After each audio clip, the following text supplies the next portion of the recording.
Hello class, so it's Sir Capistrano again, and welcome back to another discussion for our class Chem 21 Organic Chemistry. Wherein for this portion of the course, we will be talking about alcohol, phenol, and ether. So collectively, these three functional groups are actually called the organic derivatives of water. By organic derivatives of water, uh, they they are referred as organic derivatives of water because they can be thought of as coming from a replacement of one or both of the hydrogen atoms of water with organic groups. And by organic groups, for alcohol, uh, viewing the general formula of alcohol, wherein we have there an R and we have here our OH group. As you can see here from the original structure of water, wherein we have there our oxygen, our hydrogen, and our hydrogen, one of the hydrogens here will be replaced by an R group. And by R group, we mean there that R is actually an alkyl group. So that is why alcohol is considered as an organic derivative of water because we replace one of those hydrogen atoms with an alkyl group. Okay, so that is also the same for phenol. So as you may have remembered, phenol is just a benzene ring having one hydroxyl group. And as you may see here, if we write our benzene ring as AR or an aryl group,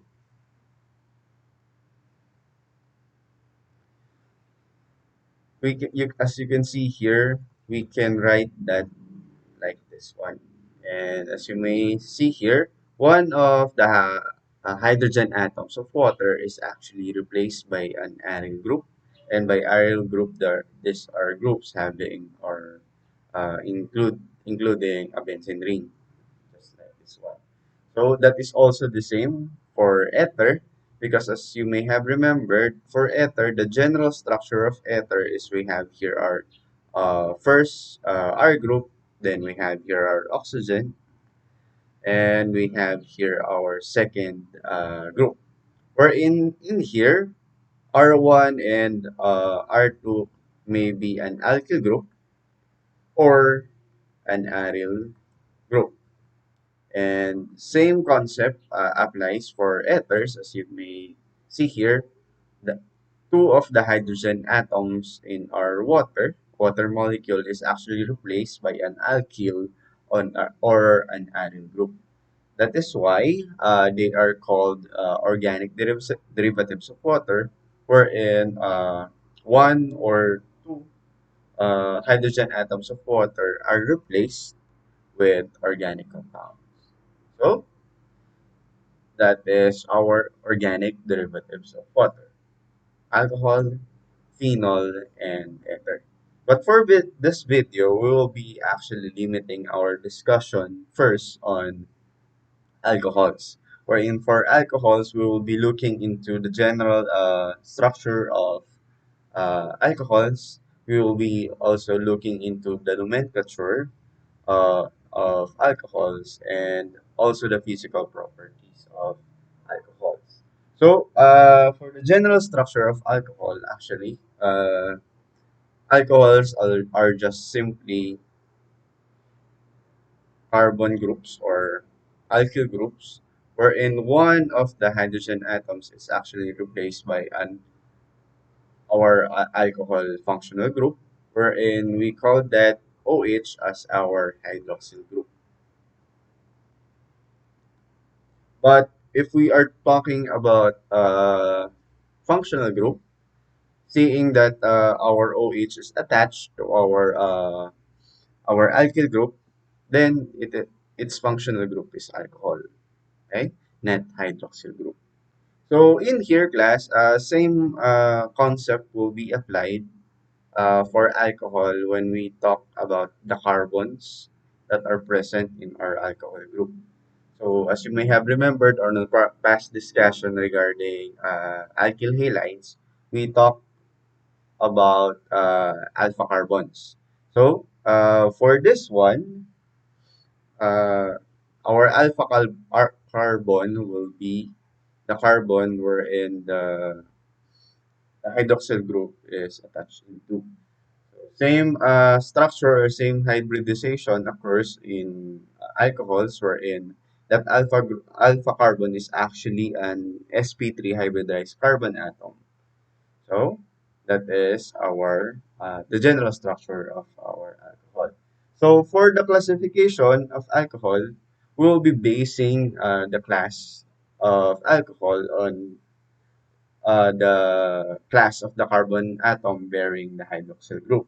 So generally, the same system uh, that is used for our alkyl halides, wherein we have there are primary, secondary, and tertiary alcohol, wherein, as you may have remembered, the primary alcohol or alkyl halide look like this, wherein we have here an alpha carbon where our OH is bonded, and we have there one R group that is attached to that alpha carbon. So the same goes for secondary, wherein for secondary alcohol, we will be having an alpha carbon that have two R groups attached into it. And for tertiary, siyempre, tertiary din yung carbon na yan, meaning we will have three R groups that are attached to our alpha carbon. So alpha carbon, we have here this alpha carbon.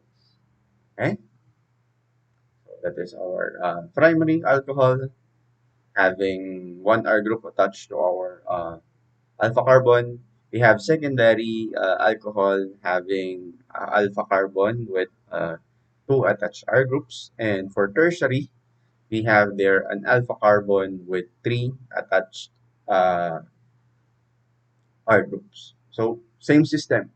So, sabi ko nga sa inyo dati, once that you have mastered the concepts involving alkanes, master na natin halos lahat yan. Ano? Although for this one, we will not have a quaternary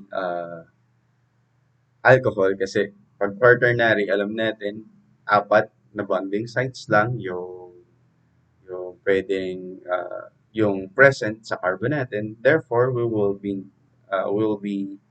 have hindi tayo magkakaroon ng ng site for the bonding of hydroxyl group to our alpha carbon. So, that is our classification of alcohols under the general structures of our alcohol. So, in that, we will be moving into the nomenclature of alcohols.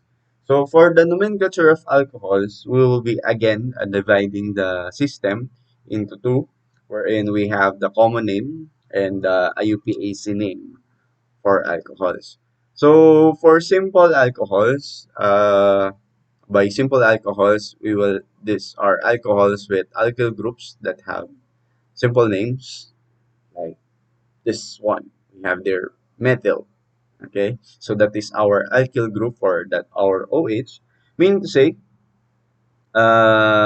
we will be using this system. Wherein we will just mention the name of the alkyl group, then the word alcohol. So for this one, as you may see here, isa lang yung ating carbon atom dun sa ating alkyl group, meaning to say that is methyl. Then we have here our OH, meaning to say it is an alcohol. So that will be methyl alcohol. As simple as that. So as you can see here, for the second example, we have 1, 2, 3, 4, 5, 6, 7. We have 7 carbon atoms, meaning to say that is a heptyl. Then, due to the presence of ROH, this is an alcohol. Meaning to say we have here acetyl alcohol. Right? Same goes for this one. So we have here one, two, three, four, five. Five carbon atoms with an OH. That means we have there a pentyl alcohol.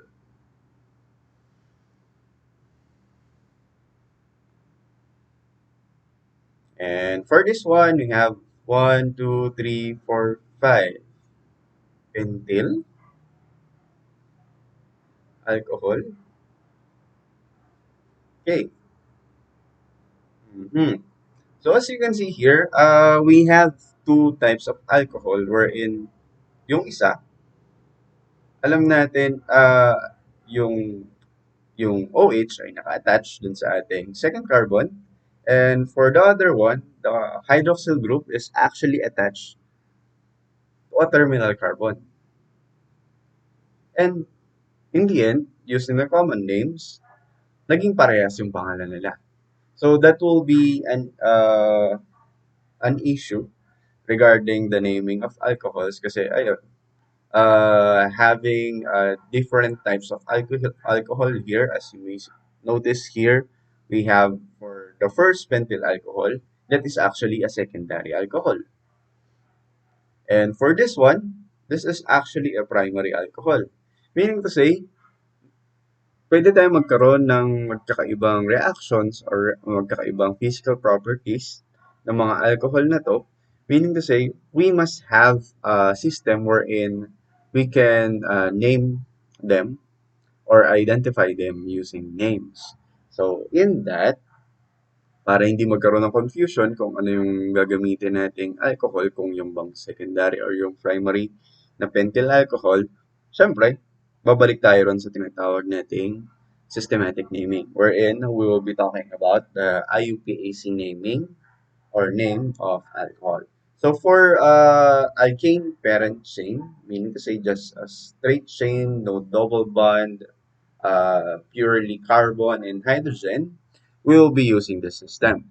Wherein first we will locate the longest chain of carbon atoms containing the OH or hydroxyl group, and we will designate that as our parent chain.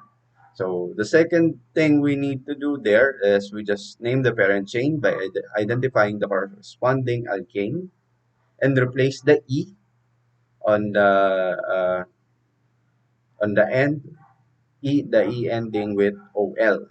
So number the carbon atoms in the chain from the end nearer the OH group. So meaning to say we'll be providing the lowest possible number for our OH group. Sir, but how about the arrangement of the name? So actually class, there are actually two ways on how we can write the IUPAC names of alcohol. Actually, not just alcohol, but any other organic compounds bearing functional groups that are not non-carbon atoms. Okay. So what is that system? Kasi ayun, dito nagkakalituhan kasi magkakaiba yung reference ng mga tao. So pwedeng yung unang system or yung pangalawang system. So ipakita natin kung paano yung ginagawa. So balik tayo rito sa mga examples natin. As you may see here, for our first example, the parent chain is obviously a methane. So, since wala namang ibang carbon or wala namang ibang nanumberan, we just name this methane as methanol. So, as you may see here, we have there our methane na E yung ending. Yung E, tinanggal natin, then pinalitan natin ng OL. So, we have there our methanol. So, for this one, as you may have remembered on our past slides, these are we have here seven carbon atoms. Meaning to say we have there a heptane. Right? Sabi lang sa instruction, we can remove the E, then replace it with OL. So how about the numbering? There are actually two ways on how we can write uh, the number or the position number for this one. So, let's first determine the position number. Sabi niya, yung sa mas malapit or lowest possible. Pag nagsimula tayo rito sa dulo, this will be 6. And pag nagsimula tayo rito sa side na to, sa left side, this will be 2. Okay? So, we will be using 2. So, for the first system, what we can do actually is we can write the position number before the alkane name. So that will be 2-heptanol. So the other system is almost the same, but for this one, ilalagay natin yung position number before the suffix, which is OL.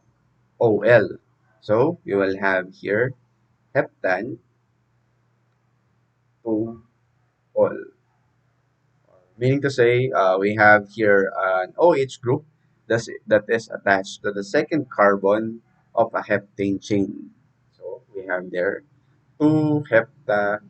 heptan to ol. Okay? So kung i-check nyo actually sa mga sa mga applications, pag gumamit kayo ng or tiningnan nyo yung ilang apps na binigay ko sa inyo on nomenclature of organic compounds, ang sinusunod nilang system ay yung ikalawa. But we can also use the first system. The only disadvantage of the first system is if we have other functional groups that are present on our organic compound. So, maaari tayong magkaroon ng confusion regarding dun sa kung hindi dun sa naming kapag itong first system yung ginamit natin. So, for this example, as you may have remembered earlier, this is a pentan or a pentane. So, for the first system, that will be the lowest possible position will be 1, 2. So, we will be using 2. So, this can be named 2-pentanol. Also, using the second system, can be named pentan to ol. Okay?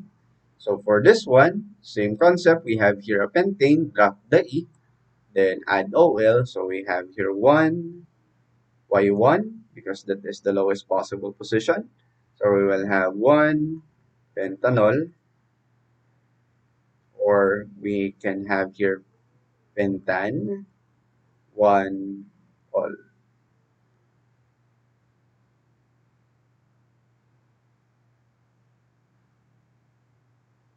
Hopefully that is clear. So, just like other organic compounds or functional groups, we may have cases wherein we will have uh, cyclic analogs. So, for that one, ito lang yung system na susundin natin. So, if cyclic analog contains the OH group or the hydroxyl group, give the lowest possible position number to the OH group. Meaning to say, if we have here a cyclic analog, if we have OH group, it will take precedence. Mas una mo natin siya bibigyan ng number kesa ron sa ibang alkyl group na substituents. So meaning to say, this will be 1. Okay? Kahit anong side naman tayo pumunta, parehas lang yata. We'll have 2 here, 2 here, then we have 3, 4, 5. Meaning to say, this will be, so, yun yung sinasabi ko kanina, na kapag sinunod natin yung, yung first system, ganito yung magiging pangalan niya. So, we'll have 3, 5 dimethyl 1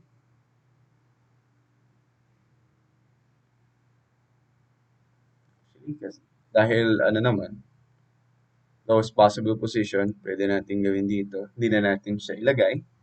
Lagyan na lang natin 3,5 dimethyl cyclo pentanol. Hexanol. Bakit hexanol? Kasi 6.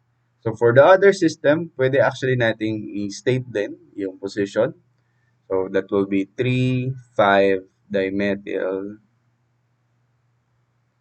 cyclohexane 1 ol. Just to be specific. Okay? So the same system will work for this example. So as you can see here, we have here a cyclopentane with an OH group that is attached to it, meaning to say this will be 1, 2, then we have there 3. So we will have there 1, 3 dimethyl, then we have there cyclopentanol, or we can actually write this as 1, 3 dimethyl, just to be specific, cyclopentan 1 ol.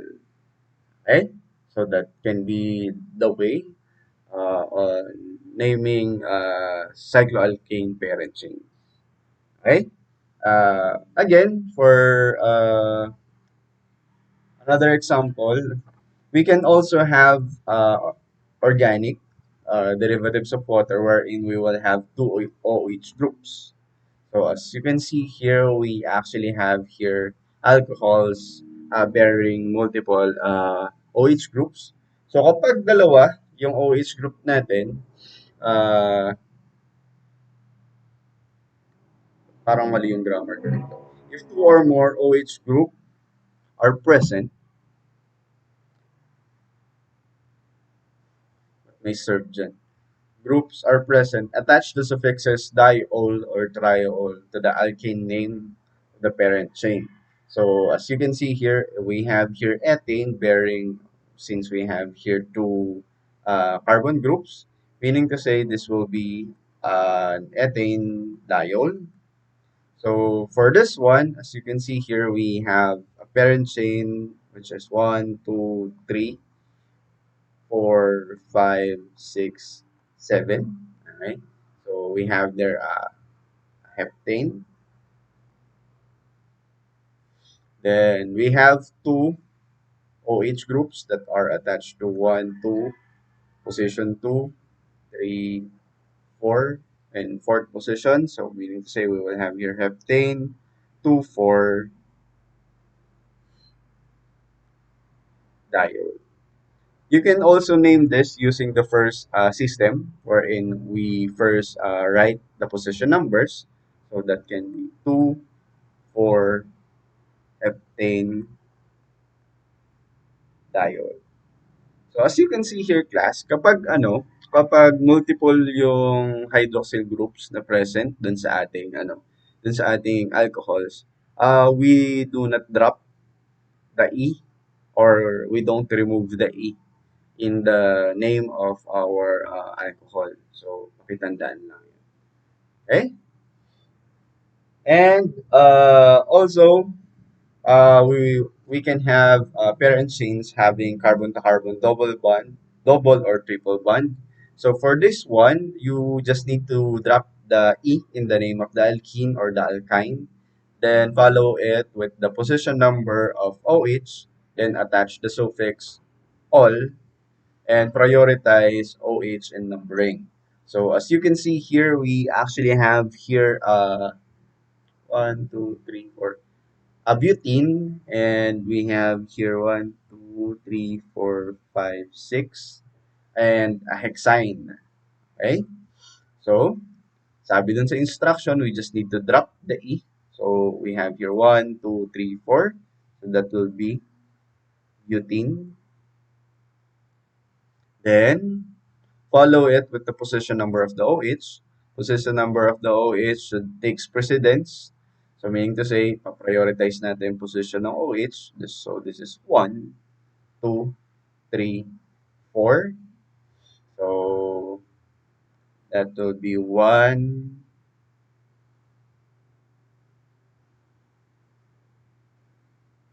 all. Then for the position of butene, so we will have here 2 butene 1 all. So that will be the name of our alcohol bearing an alkene group. So that is how you do that. So for this one, we have here a 1, 2, 3, 4, 5, 6. 6 lang pala to. Hexene. Ulit nga. 1, 2, 3, 4, 5, 6. So that is a hexine. So let's just drop the E. Hex. So we have there hexene. Then prioritize the position for OH. So pag dito tayo nag-start, that will 1, 2, 3, 4. Pag dito tayo nag-start sa kabila, that will 1, 2, 3. So we will be using 3. That will be 3 all. Then the position for the triple bond, that will be 1, 2, 3, 4. So that will be 4 hexane 3 all. Okay? So, ayun lang, medyo magulo ng kaunti yung nomenclature ng alcohol kapag meron na tayong mga hindi gano'n kasimple na parent chains. So, as you can see here, we started with the cycloalkane parent chain.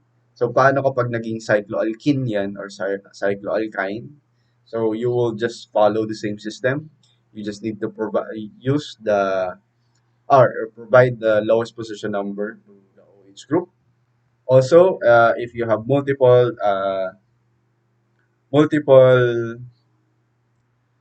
multiple OH groups in your alcohol, so yan, wag niyong i-drop yung E. So, paano kapag alkene yan or alkyne? So, same, you just need to use the alkene or the alkyne name. Then, you need to follow that with diol. And also, ganun ulit, the position number of the OH will take precedence.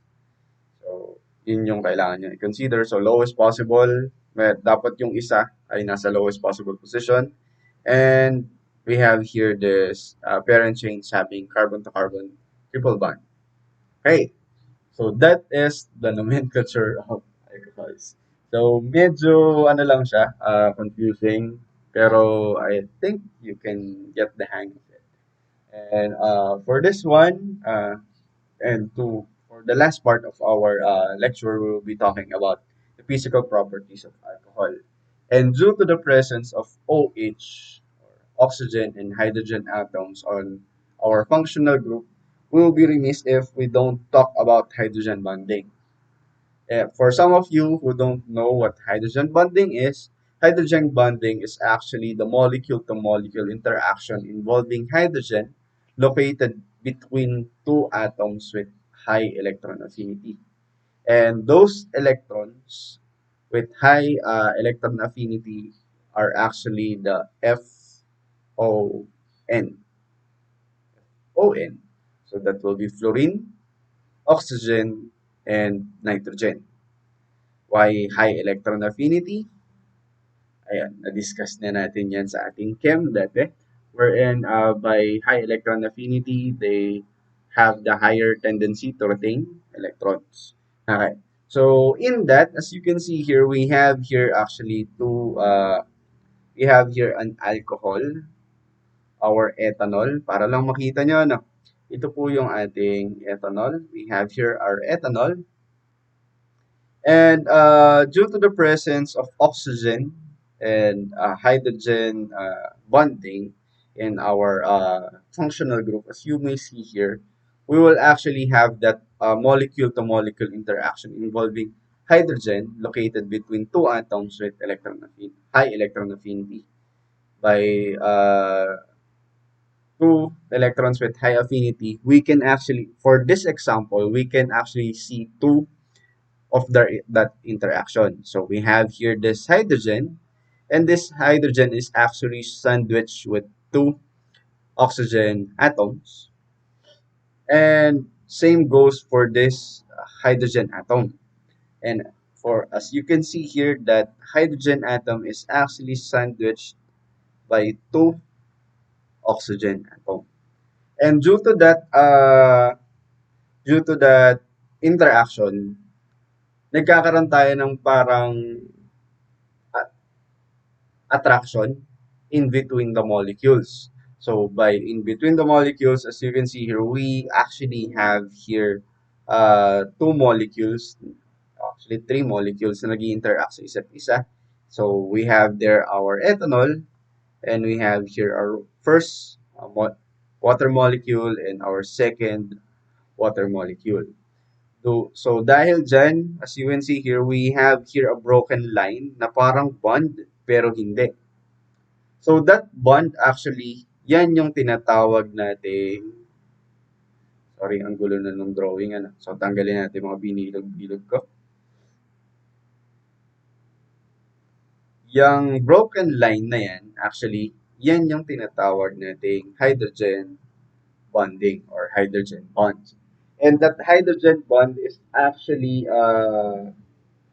gives the tendency or kumbaga nagkakaroon ng attraction between molecule to molecule wherein a hydrogen bond is actually stronger than our van der Waals forces of attraction.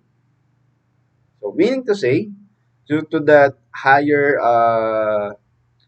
intermolecular forces or stronger dahil stronger ang hydrogen bonding sa ating sa ating OH or dun sa ating alcohol and water or alcohol to alcohol, nagkakaroon tayo nung tinatawag nating higher physical properties or higher intermolecular forces of attraction. So bukod dun sa hydrogen bonding, as you can see here, we have here two clusters of ethanols having hydrogen bonding. Tapos, kung i-expect as expected, we can also have what we call dispersion forces between each cluster. So, we have here these clusters. So this is the first cluster,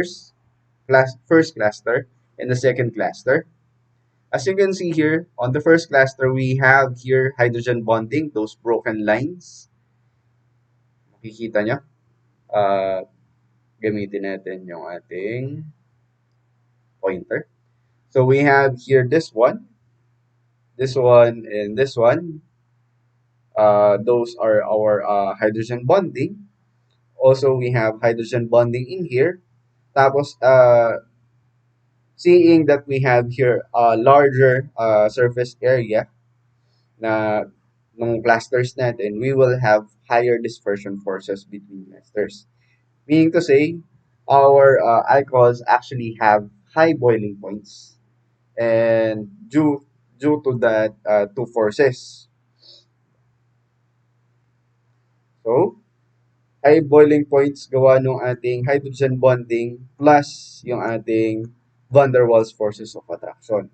So, when we compare alcohols to alkyl halides, alkyne, and alkene, mas mataas yung mga boiling points natin when we are comparing almost similar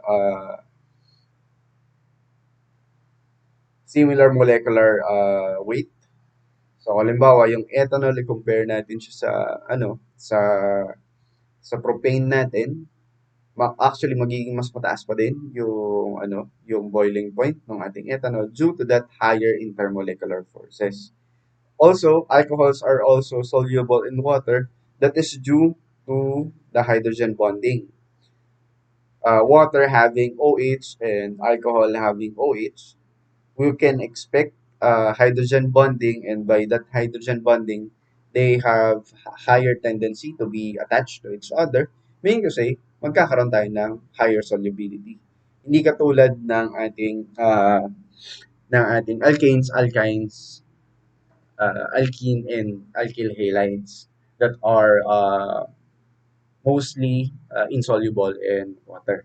But that solubility actually differs for different kinds of alcohol. So we have here ethanol, propanol, butanol, and pentanol.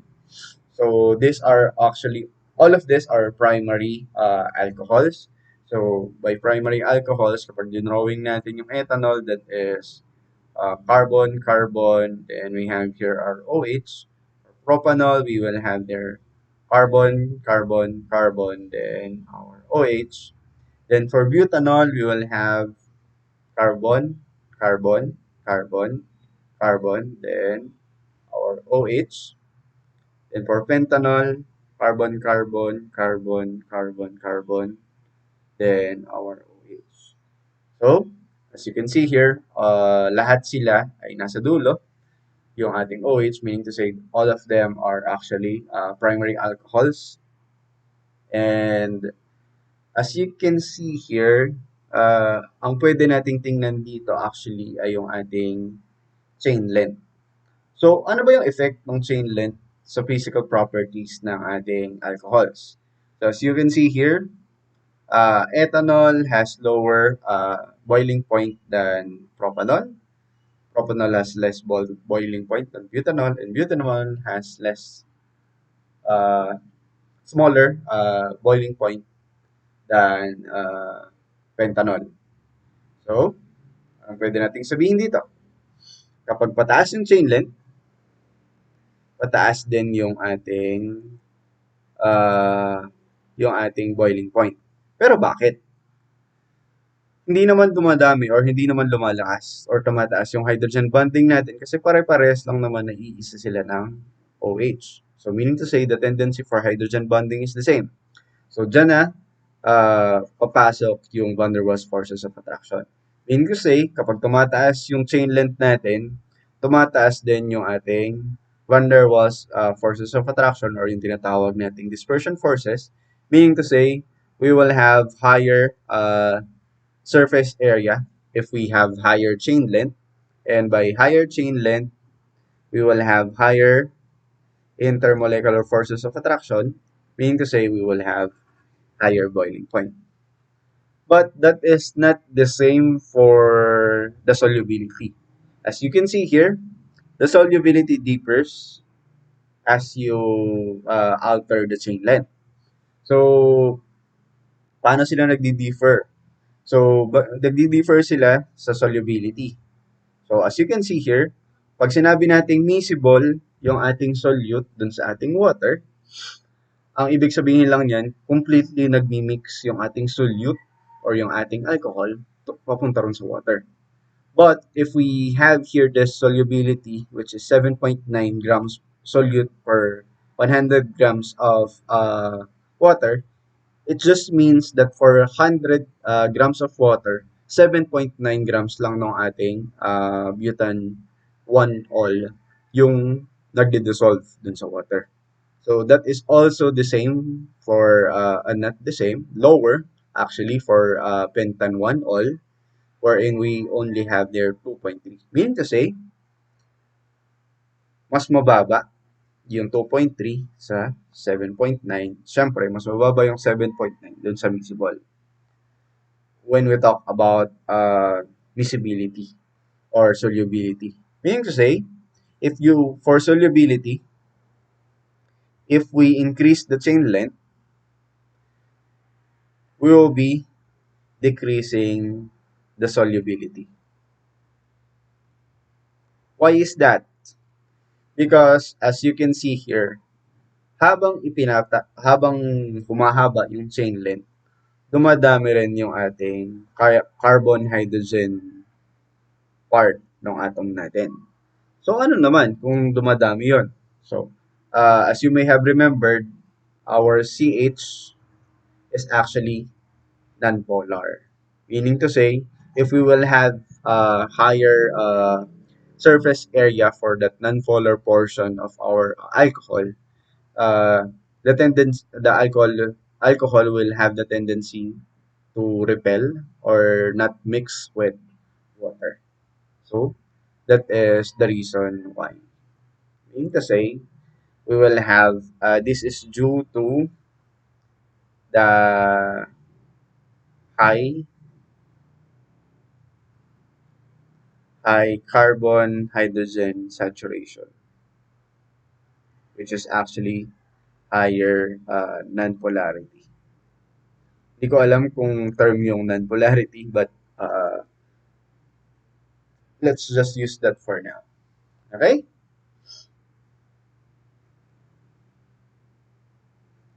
So how about this one? So again, I have here three different types of alcohol, but actually kung drawing natin siya, so we have here one butanediol, one we have here kulang, 1, 2, 3, 4.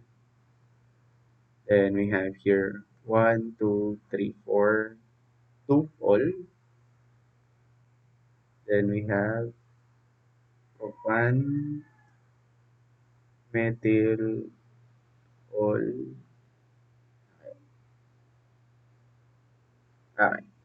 So, as you can see here, kung titingnan natin yung mga ano natin, mga alcohols natin dito, actually lahat sila ay merong same yung kanilang number of carbon and hydrogen and also the number of OH. Meaning to say, ang binabago lang natin dito ay yung ating branching or yung tinatawag nating chain branching. Okay. So, for chain branching, as you may see here, kapag itinataas natin, baliktad dito. Parang may mali dun sa ano.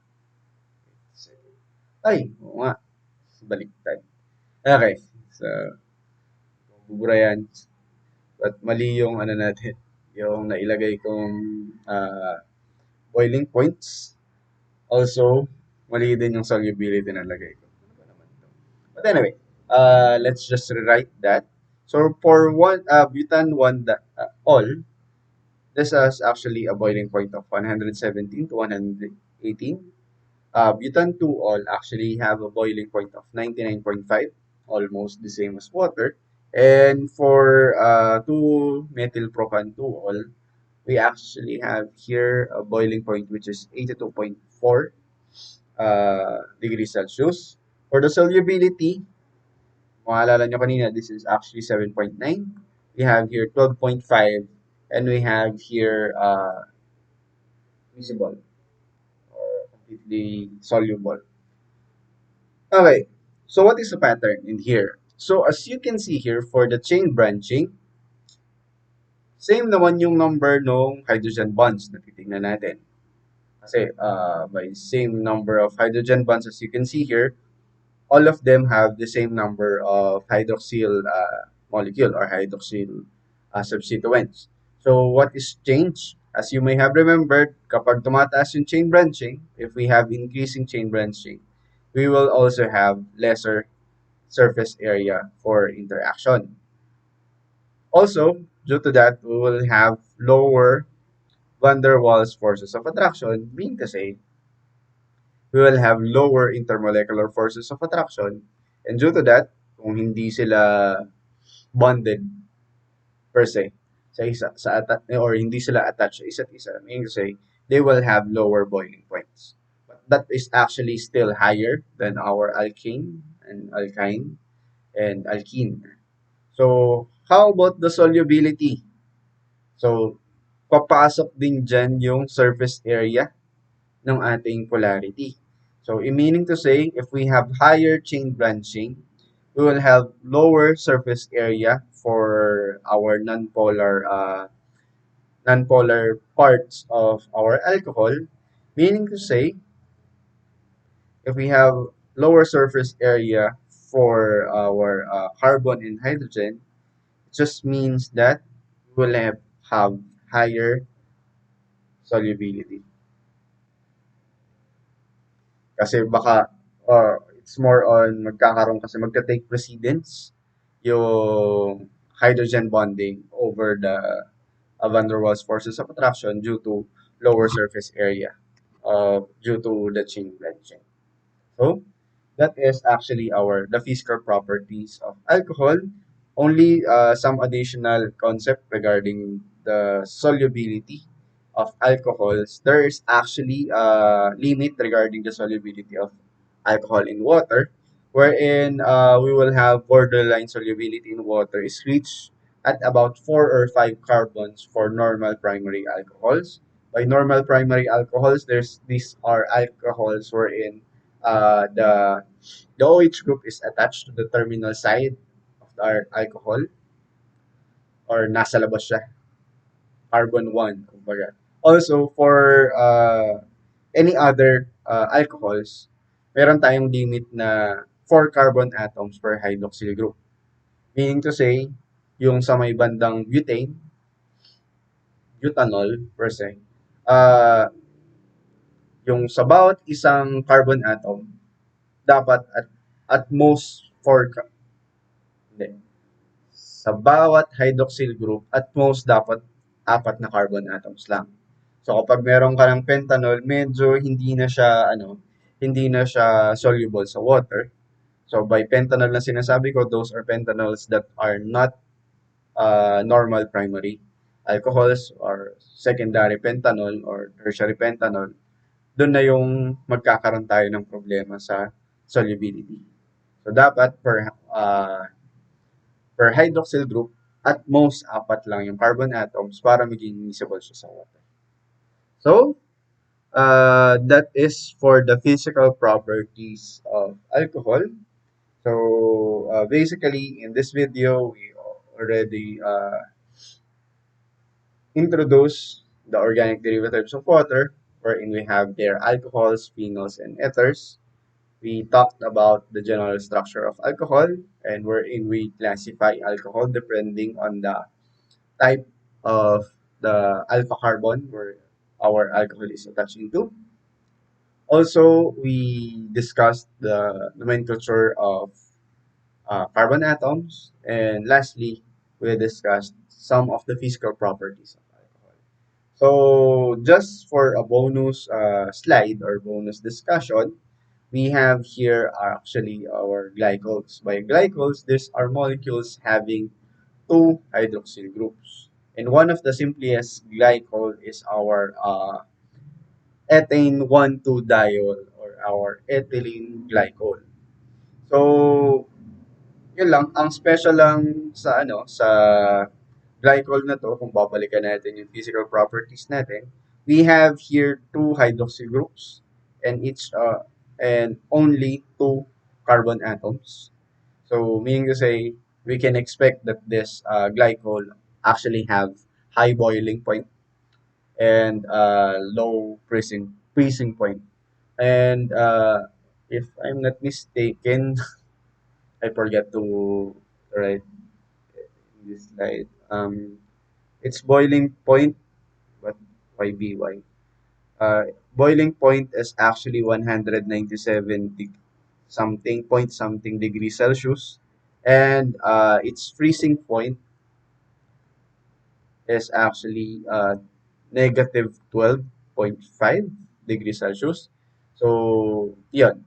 We have here an alcohol that actually have high boiling point and low freezing point. That is why this carbon or this alcohol is actually used for antifreeze and polyester fibers due to its high boiling point and low freezing point. So in that, I end this lecture. Bye.